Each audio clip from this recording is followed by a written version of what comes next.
Bonjour à tous. Donc aujourd'hui, énième vidéo sur Sisiazike. Et là, j'ai eu, par le biais d'un grand champion de boxe qui s'appelle Raphaël Tronchet, une confirmation du fait que Sisiazike, bizarrement, son cortex préfrontal, en un mot, sa capacité à réfléchir, était moindre. Et comment dire, il évitait vaille que vaille d'être dans le raisonnement long-termiste.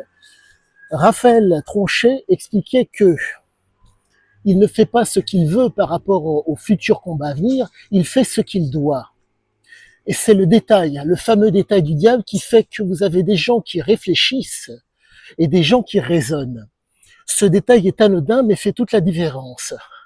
Il y a ce que vous devez faire, il y a ce que vous voulez faire et il y a ce que vous pouvez faire. Et la grande force de Sisiazike, c'était pas sa volonté, mais son vouloir. Il faut vraiment faire la distinction. Et encore, volonté, je mets un bémol.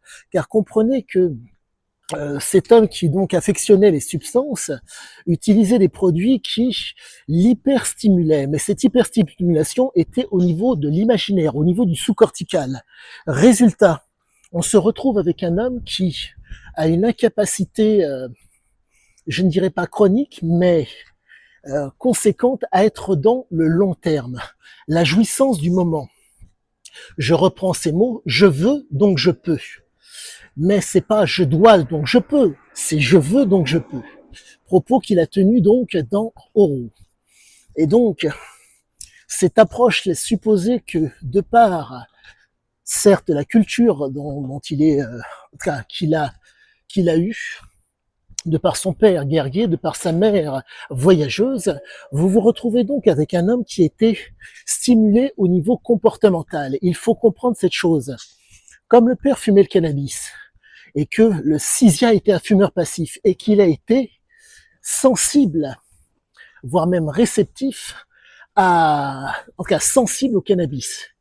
Réceptif, il faudrait-il que j'ai le corps, mais vu ses écrits, il y a fort à parier qu'il était réceptif. Ce qui fait que le cannabis agit sur si je puis dire, son sous-cortical, de telle façon qu'il y a eu une hyperstimulation. Pour faire simple, je veux donc je peux. Ce qui veut dire que quand il y a la situation dans laquelle il puisse exprimer sa volonté, il l'exerce, voire il l'exprime.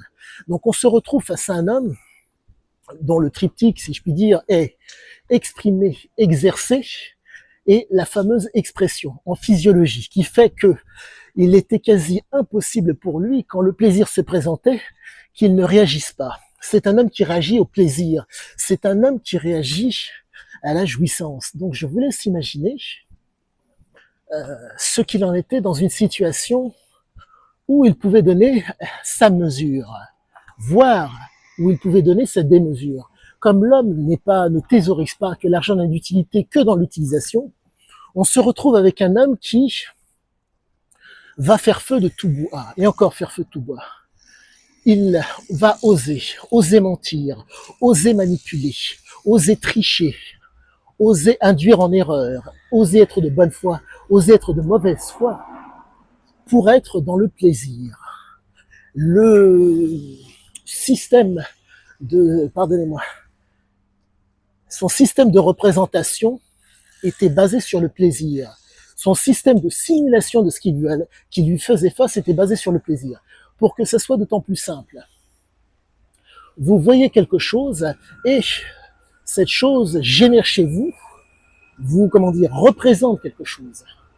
Eh bien, son système de représentation était basé sur, la jouissance, le fait de vouloir, mais vouloir la jouissance parce qu'il commande, parce qu'il dirige, pas parce qu'on lui propose, pas parce qu'on lui impose. Tout a l'air de se tenir. Les mots corroborent la physiologie et la physiologie a l'air de corroborer le texte. Je suis heureux, vous n'avez pas idée à quel point. Sur ce, je vous dis à bientôt pour la prochaine.